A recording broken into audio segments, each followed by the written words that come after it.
అందరు ఎలా ఉన్నారు? నేనైతే మస్తున్నా. మీ అందరూ మురిసించడానికి నేను వచ్చేసా. వచ్చిందండి వయ్యారి. మనం బిగ్ బాస్ ముచ్చట్లోకి వచ్చేసేద్దాం. టుడే బిగ్ బాస్ అయితే ఫైనల్ డే. మనం చెప్పుకున్నట్టుగా సండే ఫండే ఫైనల్ డే కూడా వచ్చేసింది. బట్ మన ఈ ఫైనల్ డేలో 5th పొజిషన్లో ఉన్న సంజన గారిని శ్రీకాంత్ గారు బయటికి తీసుకెళ్తున్నారు. 4th పొజిషన్లో ఉన్న ఇమ్ము గారిని ఆది పులిశెట్టి గారు బయటికి తీసుకెళ్తున్నారు. ఊహిస్తేనే భయంకరంగా ఉంది.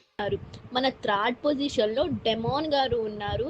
క్యాష్ తీసుకుంటారా, సెల్ఫ్ నామినేట్ అవుతారా అంటే సెల్ఫ్ గానే నామినేట్ అవ్వరు. క్యాష్ అయితే ఎవ్వరూ తీసుకోవట్లేదు. ఈ పనుల్లో కనిపించలేదు.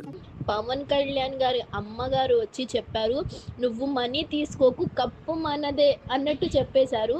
అవునా నిజం? హింట్ కూడా ఇచ్చేశారు. బట్ ఇవే తగ్గించుకుంటే ఇక్కడ విన్నర్ డిక్లరేషన్ మీకు నేను నెక్స్ట్ వీడియోలో పోస్ట్ చేస్తాను. మిగతా విషయాలు మనం నెక్స్ట్ వీడియోలో మాట్లాడేసుకుందాం. Okay bye. ప్రేమని మర్చిపోలేను. Thank you. Good night.